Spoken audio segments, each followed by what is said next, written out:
Hello, everyone. Thank you for joining us for day 3 of our symposium, The Climate Crisis. I'm David Singer, CEO of Mood North America. It's a pleasure to be with you all. Our entire program is dedicated to the memory of Rabbi Ellen Bernstein, Zichrona Livracha. And so, in light of her and all of her work and her memory and her good life, we wanted to have this session with select readings from her, from 3 people who knew her. So without any further ado, I'm going to hand things over to Mirla Goldsmith. And she and Sonia Cummings and Marilyn Paul are going to lead us in some readings and conversation this afternoon. Mirla? Thank you so much, David. This is both a pleasure and a pain. We miss Ellen very greatly already, and we feel very deprived that she was taken from us so suddenly.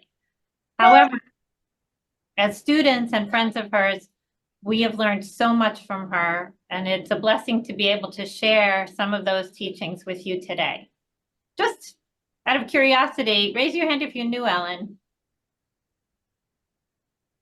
Even better to share with some of you who didn't have the pleasure of knowing her personally. Ellen was born in 1953 in Newburyport, Mass, and she was inspired to become an ecologist by a high school course. I'm just thinking that was so early. Most high schools didn't even teach ecology in those days. She went on to lead wilderness trips as a river guide. She taught high school biology. And then she went on to, in her 20s, to discover Judaism. She was participating in the Aquarian Minyan, and she realized that the spiritual passion that she was feeling could ignite people's motivation to protect the environment. In 1988, she founded Shomrei Adama, which was the first national Jewish environmental organization. I was not a member, but I know so many people who were inspired to become involved and who are still active today because of experiences with Shomrei Adama. She was ordained as a rabbi in 2012 by the Academy for Jewish Religion. And at that time, she had discovered that she really wanted to teach Judaism. She became a spiritual advisor at Hampshire College, and she really embarked on a new career as a Bible scholar. I remember talking to her at that time, actually in the halls of the Academy for Jewish Religion, and she said, what I really want to do is teach text. She wanted to teach both the roots of Jewish environmentalism and joy that we could take, the joy that we could take in nature, because she felt that joy was really the emotion that would move us to protect nature. She died earlier this year at the age of 70, very suddenly, still in her full power, just as her most recent book, which we will read from today, was published. I'm really glad that she got to see that book published. And although we will certainly miss all the teachings she would have made and created for us in the years to come, we will also draw on what she taught us, I'm sure, for a very long time. Zichrona Livracha. Each of us has chosen a reading from one of her books to share with you.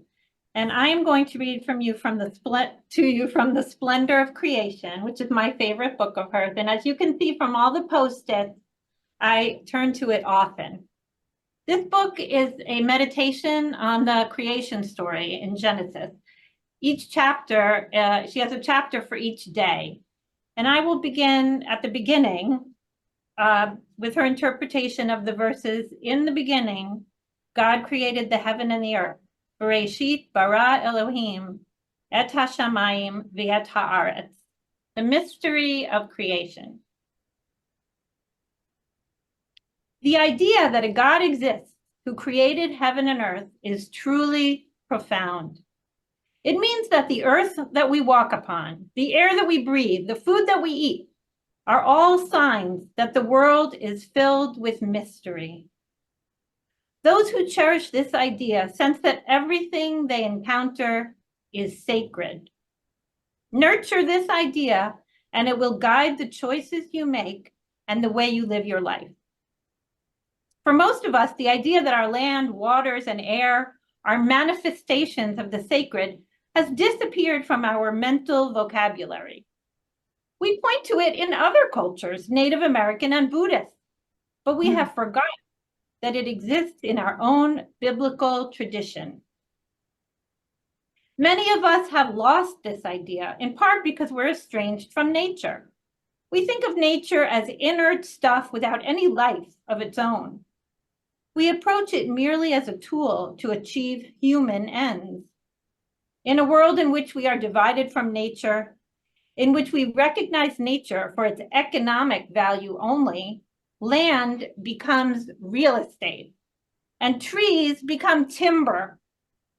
It is no wonder we have become oblivious to the sacredness of the world. Many years ago, I realized that God was the overlooked dimension of the environmental equation. As a forever in the woods tomboy who found adventure and solace in nature, I believed that all of nature had a purpose and that all creatures had value, whether or not I could know that value. My experiences in wilderness often overwhelmed me with feelings of grandeur and mystery. A random universe made no sense for me, given the extraordinary beauty of the world. If all these creatures belonged here and had distinct purpose, there must be a creator. As I grew older, I nurtured my interest in nature through studies in biology and ecology. But the deeper I delved, the more I realized that science approached environment as a problem to solve, rather than a mystery to revere. If I wanted to experience the mystery of nature, I would have to make room for the mystery inside myself. I began with some trepidation to explore the possibility of living with God in my life. My seeking initially took place in my mind. I liked the idea that a spiritual life, a God-centered life, could provide the antidote to the me-centeredness and the consumer orientation that define our culture and threaten our environment. While a primary goal of an American life is to make money to buy things, the primary goal of a spiritual life is to make time for no things, for that which money can't buy, for God, mystery, conversation, ideas, passion, nature, soul. While the deafening voice of the marketplace drives us to get rich, get smart, get beautiful, advance, achieve, buy, the still small voice of a spiritual life delights in long walks in the woods, regular periods of silence, and hearty meals with friends. Adopting a spiritual life, a God-centered life, could be the most difficult and radical step one could take towards creating a more ecologically sustainable world. A God-centered life is not about leaving the world and nature. Quite the contrary, it means finding ways to engage in life and nature more deeply, with all of our senses. We have been trained to read the world with our heads only, as if our bodies, hearts, and senses had nothing to do with it. In the process, we split our minds from our bodies and our bodies from the world, and we lose touch with a whole domain of sensual and intuitive knowledge.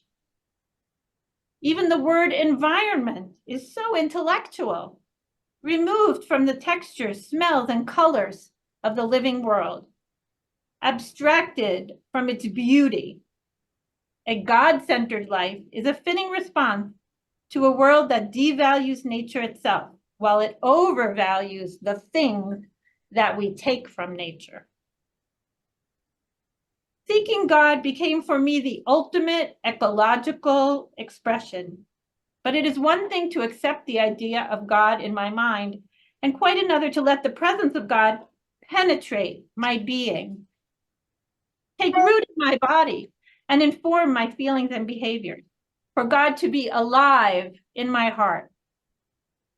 If I could actually live this reality that God created heaven and earth, then my life would be enriched with the miraculousness of everything.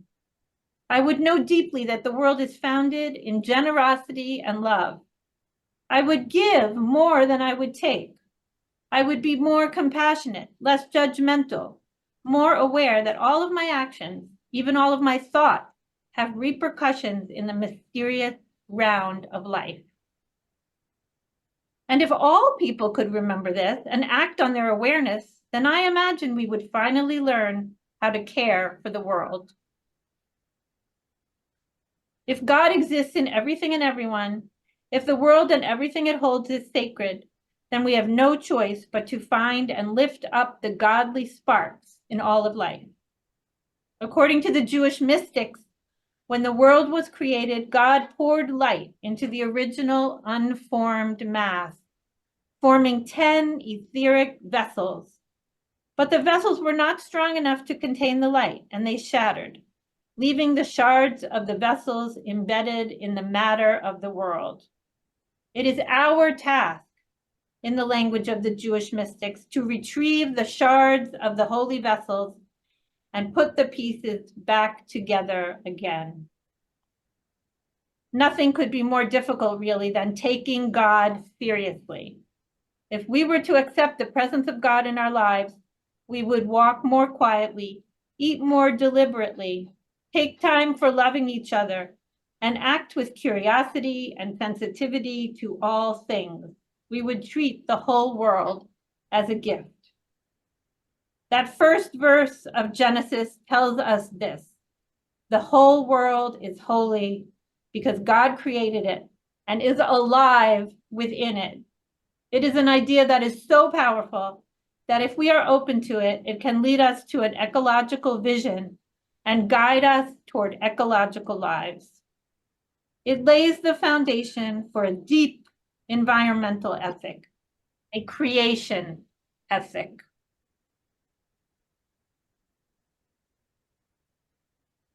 Now I'll call on Sonia Cummings. Hello, good morning. Thank you, Miralay. I'm going to read about the last book that Ellen published, Towards an Ecology, a Holy Ecology, reading of the Songs of Songs in the Age of Climate Crisis.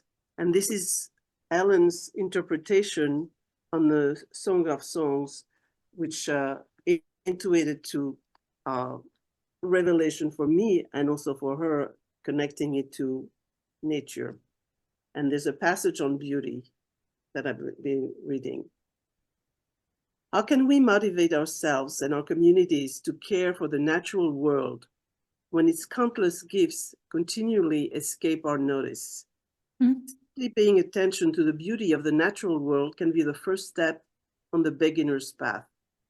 This may seem so patently obvious as to be trivial, but as Sandra Lubarsky, author of President of Flagstaff College, argues, we have lost touch with the value of beauty, just as we have lost touch with the value of the living natural world. She writes, though it is not generally noted in the litany of loss that include water, soils, rainforests, coral reefs, and innumerable species, beauty is very much a casualty of ecosystem destruction and the increase of human demands on the planet. Its absence is conspicuous. The decapitation of mountains in Appalachia and the subsequent dumping of fill material, soil, trees, plants, rocks into valleys and streams, the abraded landscape of the Canadian tar sands, denuded of boreal forest, ghost forest along the eastern US coast, salt killed by rising sea levels. These ecological disasters are also aesthetic disasters. We rarely note the loss of beauty, not because it isn't real, but because we aren't disturbed by it, but because we have been trained not to take beauty's value into account. When the fight for the environment becomes too abstract and calculated, it's easy for people to disengage and retreat. The experience of beauty, on the other hand, is direct and immediate. Its impact may be deeply felt without being understood. It can wake us up, energize us, and motivate us to act on behalf of the earth.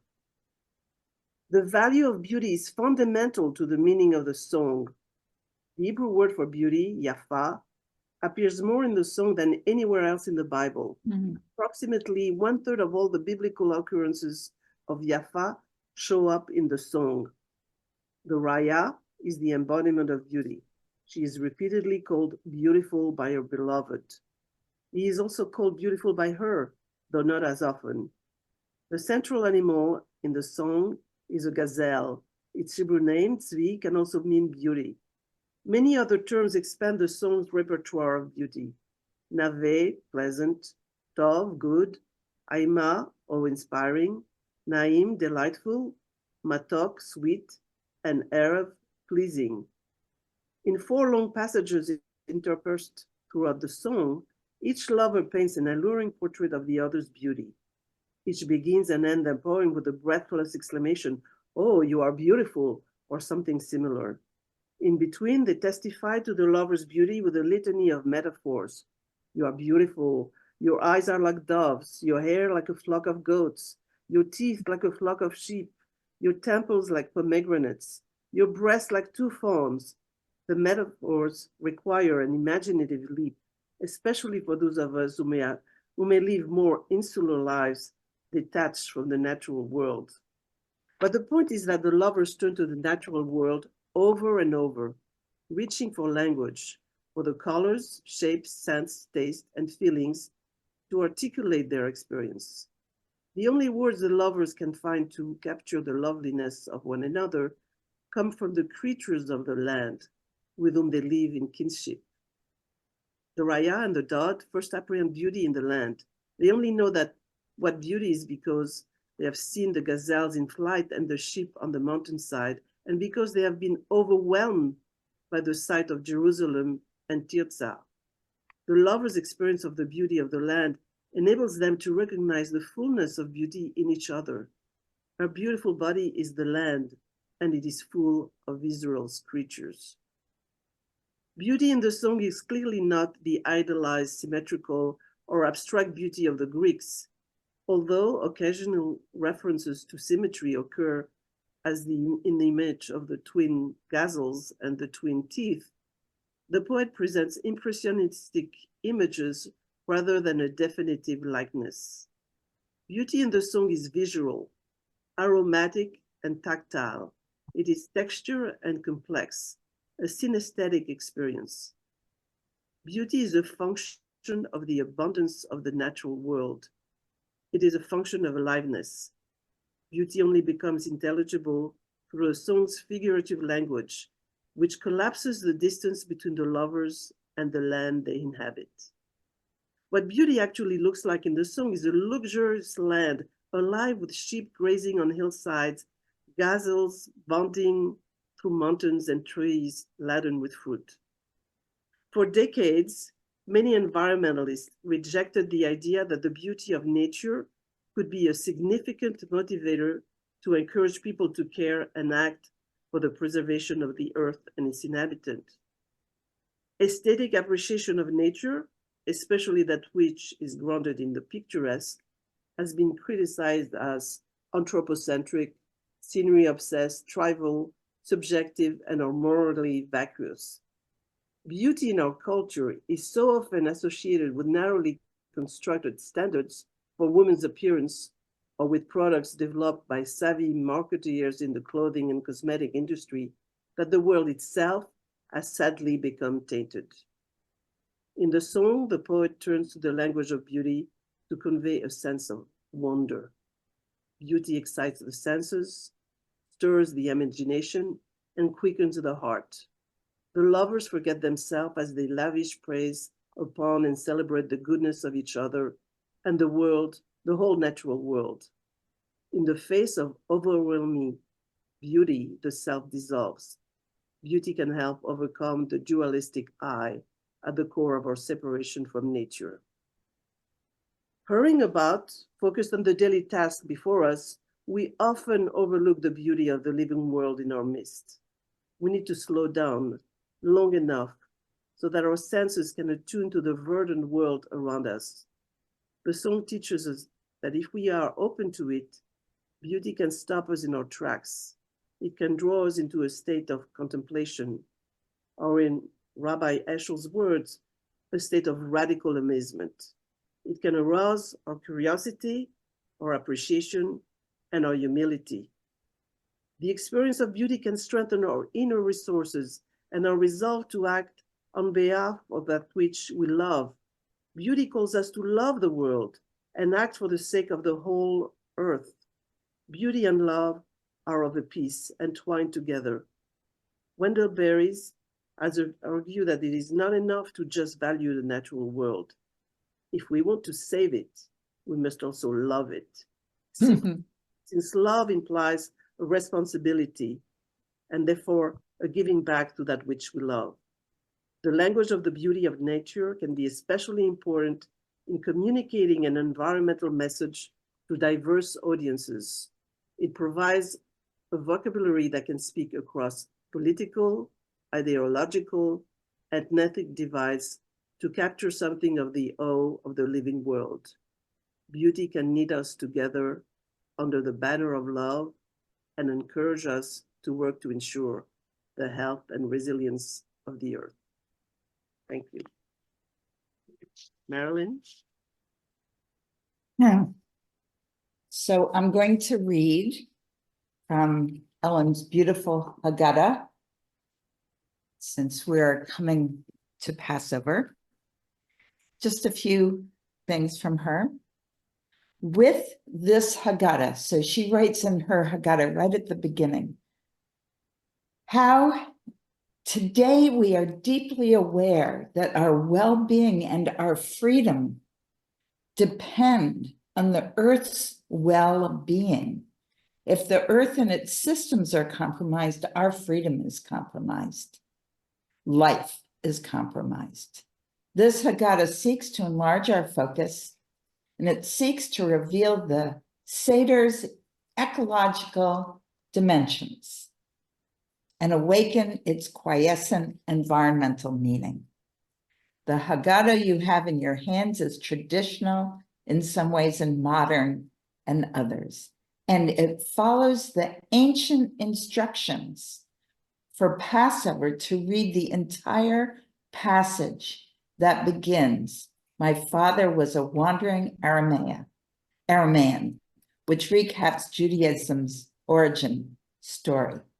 Now, what I'm going to do is I'm just going to point to that and read what she adds, because it actually changes the story. So as we know, we're reading the passage that starts, "My father was a wandering Aramaean." And we typically end with this passage, "Then Adonai took us out of Egypt with a mighty hand and an outstretched arm with awesome power, with signs and with wonders." And Ellen brings in the two passages that we normally don't read. But now listen to how important this sounds. We're not going to end with awesome power. We end with this: Adonai brought us to this place and gave us this land, a land flowing with milk and honey. And now I bring the first fruits of the soil which you, Adonai, have given to me. So when we read that, we then come into the sense of great reciprocity with the earth. So I'm going to end there in case some people would like to make comments, but I thank everyone. Thank you to Limud, and I'm going to put the link to her Haggadah into the chat. And we bought 12. We're going to use it. We've used it for several years. It's so enlightening. Thank you.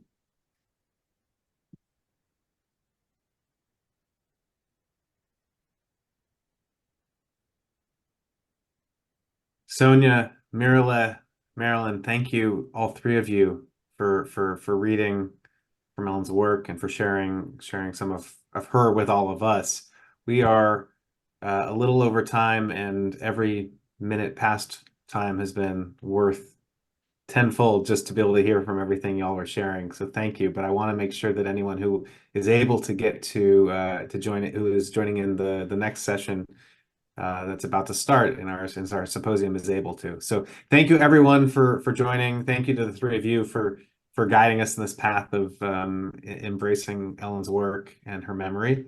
And everyone, please continue to enjoy our symposium. Thank you for being part of our learning for these 3 days, which will go through the late afternoon this afternoon. Y'all take care. Bye. I